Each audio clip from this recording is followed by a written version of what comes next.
everyone, welcome to the programme. I'm Rebecca McLaughlin-Easton, and this week we're focusing on the creative side of business, from marketing and advertising to the power of branding and the media. So what a lot of young people are missing is the mindset, because Google has fooled young people.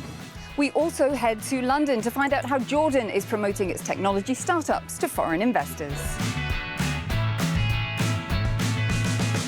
Later, we'll take a tour of a UAE art exhibition which explores crude oil as an agent of social, economic and cultural change in this region.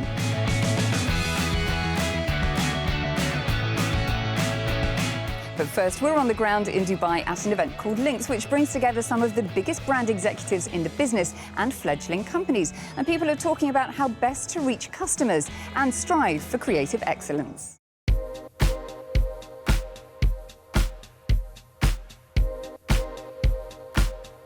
Global ad spending topped $579 billion at the end of last year, according to Zenith Optimedia, and they forecast it will grow just over 4% by next year. In the MENA region, oil price drops, regional unrest and weaker consumer confidence have shaken the industry in recent years. However, Zenith say things have turned a corner, with around 3% sector growth forecast for 2020. Organisers at this year's Dubai Lynx event say attendance from regional players was up significantly, as was their participation in a competition honouring MENA's creative elite.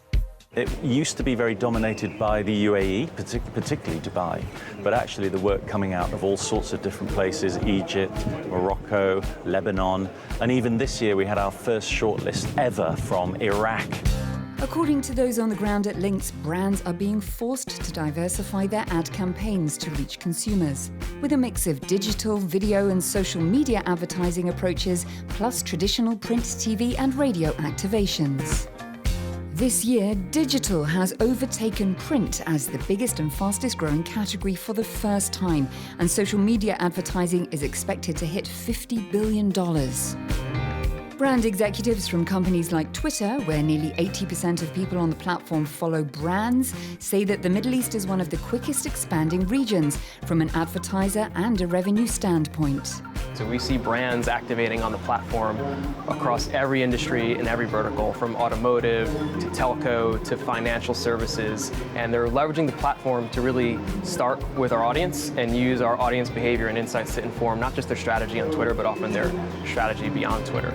The use of customer data to craft targeted ad campaigns was a hot talking point at Lynx, with Hussein Dajani from Nissan telling Euronews that now the conversation has gone beyond basic data analytics and the Internet of Things.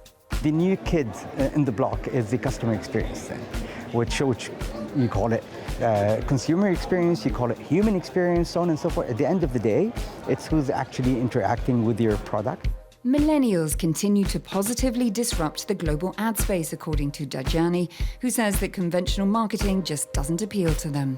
Why would they want to buy a car instead of, going on a trip, or kicking off a business where they experiment with it, or actually go buy an apartment where they can lend it on, on Airbnb and make money out of it?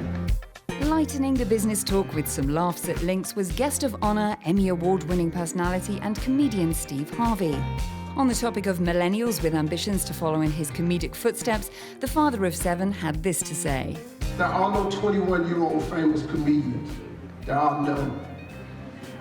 You know why? Because you have nothing to talk about. Harvey spoke of how he made it in the broadcast industry, from a once penniless comedian living in his car to the best-selling author and presenter he is today. He added that the internet and social media can sometimes paint a false picture of success to the younger generation. I teach mindset. Becoming successful is a mindset. You have to learn the principles of success. You can apply it to anything. You can make millions of dollars growing tomatoes if you got the right mindset. And what happens, and what a lot of young people are missing, is the mindset, because Google has fooled young people. Google has young people thinking they know everything. But you only get successful knowing what I know. You can't Google it. A parting message not only to aspiring comedians, but also future ad execs, looking like Harvey to reach new audiences in new ways. Oil in the Middle East and North Africa has been a catalyst for not only geopolitical upheaval and conflict, but also the building of nations and the modernization of societies. Salim Saeed discovers how artists are exploring the history and the narrative of oil in a UAE art exhibition called Crude. Dark, viscous, oil is one of the world's most valuable commodities, and it has a deep-rooted history in the Middle East, which the art exhibition Crude highlights over 5 galleries at Dubai's Jameel Arts Center. 17 artists and collectives gave their creative interpretation of crude oil and how it has fueled the economy of many regional countries. Oil revenues allowed many Middle East societies to modernize, as portrayed in black and white by Iraq Petroleum Company's photographer Latif Al-Ani, who worked for the British-controlled company in the 1950s and 60s, documenting Baghdad's rapid urbanization. Other projects, like Rayan Tabit's steel rings, bring oil routes to the surface modeled after the Trans-Arabian pipeline built in the mid-1900s to ensure safer transport of crude across more than 1,000 kilometers connecting Saudi Arabian petrol to Western markets. The concept creator of the exhibition says these artworks help reveal hidden narratives. The story of oil is intertwined with histories of colonialism and imperialism. The first companies that were set up in the region were all Western interests. And so one of the things that I was hoping to bring to the fore through the historical works in the exhibition was to bring out this history. Oil in the region was first discovered in Iran in 1908. That led to the establishment of the Anglo-Persian Oil Company, which would become British Petroleum years later.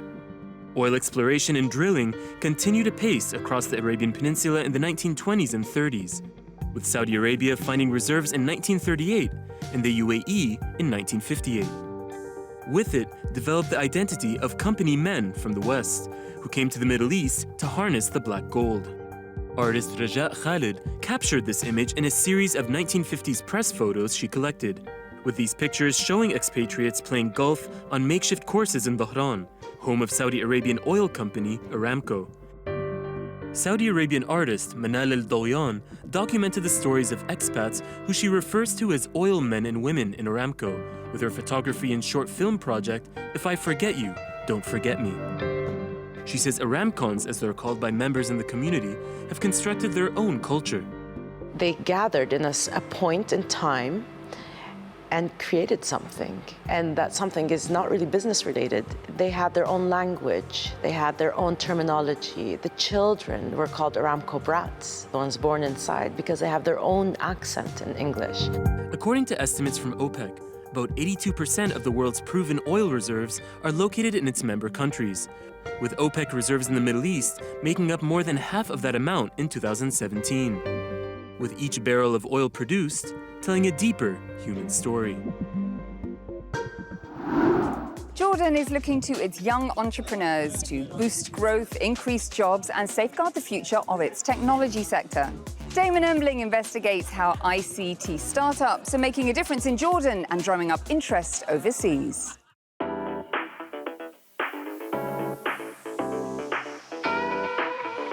Jordan's transforming its economy on a journey of reform and banking on a fresh generation of young entrepreneurs to help fuel its future. To realise its economic ambitions, Jordan's looking well beyond its borders to places like London, keen to boost international interest and investment in key sectors like technology. Startups are here in the British capital, spreading the word. More than a dozen coming to this event called Jordan Growth and Opportunity, the London Initiative 2019. Among them, Arabia Weather, which uses artificial intelligence and other technologies to create weather products, including forecasts and data for renewable energy companies. The company targets all sorts of industries, ranging from airlines and airports to agriculture, and now plans to expand into Africa. It's run by 29-year-old Jordanian Mohammed Shaka, now heading up a team of more than 40. We start providing a very hyper-local weather forecast that differentiates between the sea, the valleys, mountains, and the desert. And it includes very important phenomena that's happening in the region, such as dust forecasts that nobody else is providing. Jordan's seen as a hotspot of entrepreneurship in the Middle East and North Africa. A track record it hopes will help strengthen business ties with the UK and other countries.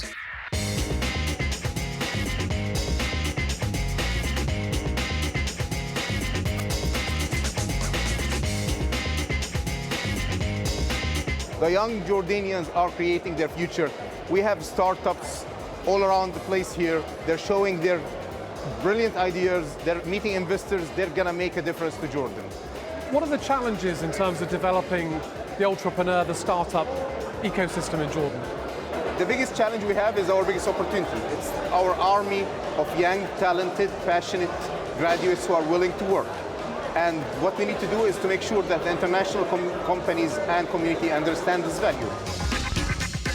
Around 1,000 startups are currently registered in Amman, a number Jordan's looking to further increase in the coming years, getting its economy on track with young business brains at its heart. Well, that is a wrap of our show. We hope that you enjoyed it, and don't forget you can catch all of our programmes online at euronews.com. Before I leave you, here are some social media posts that caught the attention of the team this week. Amma shared this brainstorming moment in a startup competition at Jordan Zain Innovation Campus. Orkan, who works in advertising in Azerbaijan, posted this of him enjoying the house of Instagram at Lynx. Emirati Mariam visited the UAE's Crude exhibition, calling it a welcome addition to the local art scene.